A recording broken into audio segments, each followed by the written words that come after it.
A análise de mercado, ela se divide em 3 partes. Primeiro, estudar o potencial desse mercado.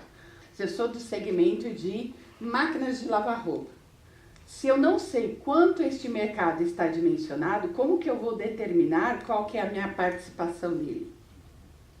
Se eu não estudar profundamente qual é o potencial desse mercado, como que eu vou determinar qual que vai ser a força necessária da equipe de vendas para expandir e manter esse mercado? Então, eu preciso saber o campo, determinar esse campo onde o meu time vai atuar, para eu entender qual parte dele eu pretendo conquistar e avaliar se os recursos que eu tenho são necessários para atingir esta invasão.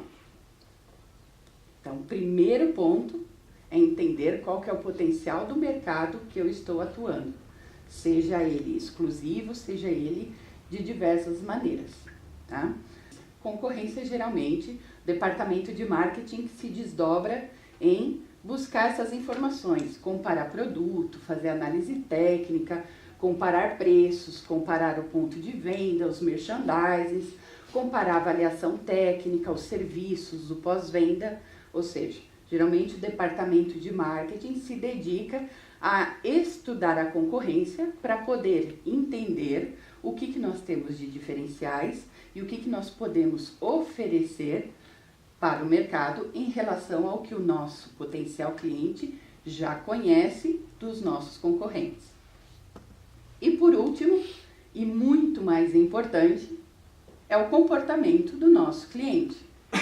Qual que é o tempo que ele recompra, qual que é a necessidade que ele tem de pós-venda, qual que é a assistência técnica que ele espera receber, qual que é a reposição de produtos que ele pretende no ponto de venda dele, ou seja, quais são as necessidades do meu cliente, qual que é o comportamento de compra e necessidades que a minha equipe de vendas e posteriormente toda a estrutura da empresa tem que entregar, tá?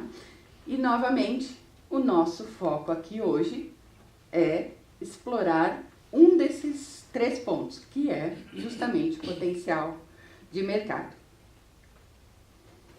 Então, para isso, a inteligência comercial, ela atua para detectar no potencial de mercado e transformar esta oportunidade em negócios. Então, a pergunta principal é: por onde a gente começa todo esse trabalho, se nós já temos uma rotina diária extremamente preenchida com todos os afazeres e com todos os clientes que precisam ser visitados pela equipe comercial, né? Então, como alinhar toda essa atuação com uma visão estratégica dentro da rotina operacional da área comercial? Primeira coisa, nós estamos num mercado, independente qual segmento os senhores atuem. Ele é continental praticamente. Nós equivalemos a 27 países, em diversas análises, do ponto de vista geográfico. Mas, quando a gente pega o Rio Grande do Sul e o Pará, eu não posso usar a média. Eu não posso usar a mesma informação. Eu tenho hábitos, eu tenho mercados, eu tenho concorrentes, eu tenho universos absolutamente diferentes em cada estado do nosso país, isso falando em estado. Então, é impossível fazer uma análise única, territorial, do nosso país. E aí eu trouxe alguns números que nós temos de estudo. O Brasil, ele tem 5 grandes regiões, tem características diferentes. Nós temos 26 estados e o Distrito Federal, considerados 27. 137 mesorregiões, ou seja, agrupamentos de regiões analisadas sobre vários pontos econômicos, financeiros, populacionais. Nós temos 558 micro-regiões, 42 regiões metropolitanas, sendo que a de São Paulo é a maior, 5.570 municípios, 11.015 distritos, 664 subdistritos e agora 316.574 setores censitários.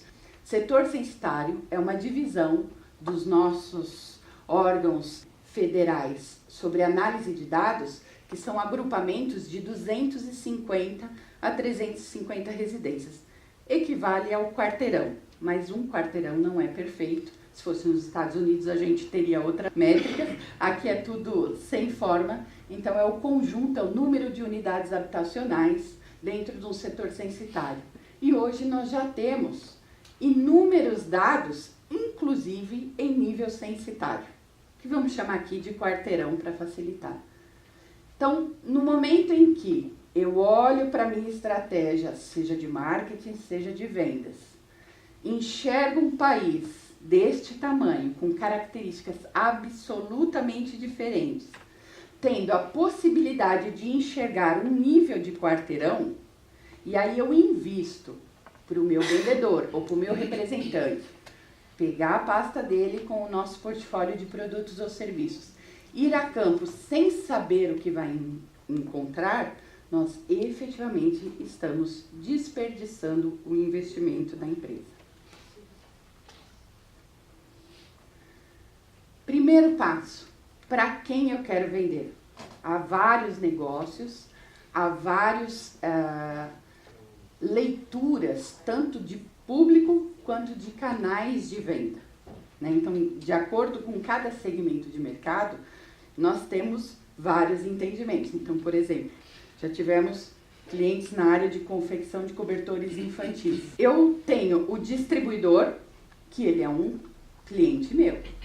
Eu tenho o meu representante, meu vendedor, e eu tenho o ponto de venda, que é onde o meu produto está exposto. E eu tenho o cliente final, que é quem compra meu produto. Só aqui, nós já falamos de 4 perfis completamente de públicos, porque eu tenho contato com o meu distribuidor, eu tenho contato com os vendedores ou representantes do distribuidor, que fazem o trabalho em campo, eu tenho o PDV, que é quem compra efetivamente o meu produto, e eu tenho o consumidor final, que é quem vai comprar e usar o meu produto. Então, eu preciso ter claramente todos os públicos que eu tenho contato, que eu comercializo o meu produto e serviço. A mesma coisa é para uma lavanderia, né? Geralmente, nós temos, por exemplo, uma rede de lojas. Você tem a padronização e o seu franqueado, o seu gerente de loja próprio. Você tem o consumidor final que vai utilizar aquele serviço e muitas vezes aquele que é atendido, que leva e traz as roupas para prestar o serviço, não é efetivamente quem vai avaliar o serviço.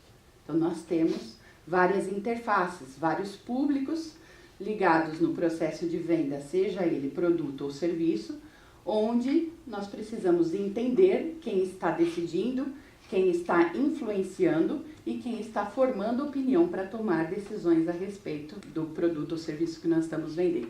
Então, a primeira coisa é, se nós vamos vender para outras empresas, como um negócio B2B, nós precisamos ter claro qual que é a atividade econômica que nós estamos lidando. Então, por exemplo, no setor de ferramentaria e usinagem. Para quem que eu vou estar vendendo? Para a montadora? Para autopeças? Nós vamos estar vendendo para o mercado de reposição, se eu multiplico essas peças.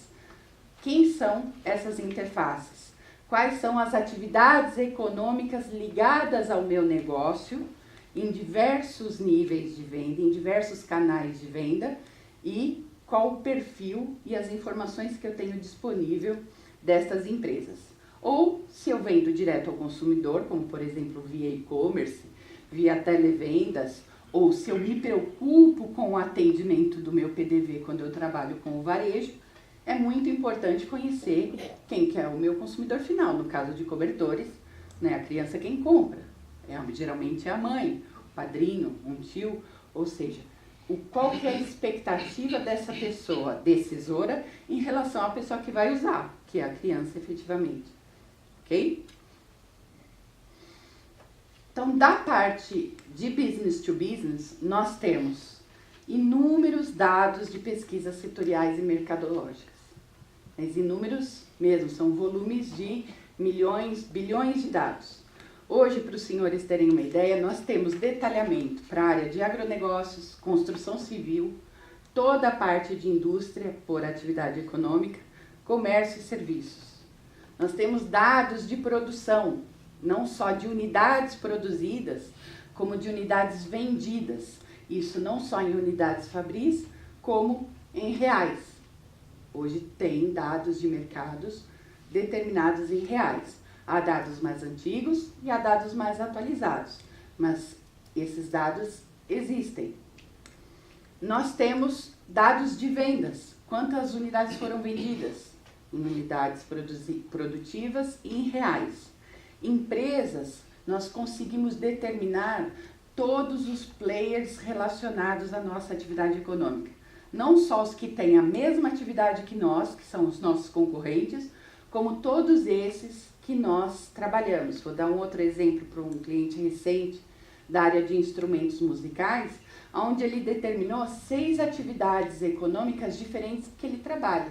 Atacadista, varejista, distribuidor, representantes, ele queria mapear 6 atividades econômicas, mini mercados, em função do tipo de produto que ele comercializava, e a partir disso foi possível mapear geograficamente aonde estão localizados cada um desses players, tanto que ele pretende prospectar, quanto os que ele tem dentro da mesma atividade econômica.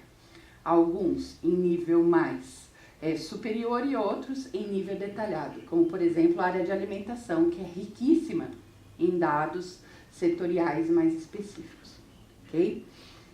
Business to Consumer, o B2C, nós temos divisões geográficas por setor censitário, como eu apresentei para vocês, ou seja, para cada quarteirão eu sei dizer quantas pessoas tem estatisticamente previstas que habitam aquele quarteirão, em qual idade, o domicílio, quantas pessoas habitam em média, a renda, se eles têm empregado doméstico, se a rua tem encanamento, iluminação pública. Nós temos níveis de detalhamentos bastante grandes hoje, que vai desde o Brasil, se eu puxo médias, grandes regiões, estados, meso, micro e regiões metropolitanas, municípios, distritos, subdistritos e setores censitários. Mas onde está tudo isso? Isso tudo tem fontes públicas e no momento em que você procura informação, ela é muito difícil de ser garimpada. Então, o que falta dentro dessas informações é uma organização para se tornarem mais acessíveis. E por isso que nós temos cada vez mais empresas se especializando, porque não é algo simples de se buscar, não é algo simples de se trabalhar, mas que os dados existem, tá? Então, só para vocês terem uma noção, são mais de 1 trilhão de dados, com mais de 4.000 variáveis para diversos setores do mercado, vestuário, transporte, serviços, alimentação, os grandes mercados. Tá? Então, todas essas informações, elas já existem e elas estão disponíveis para que cada empresa utilize e interprete os dados pertinentes para a estratégia do seu negócio.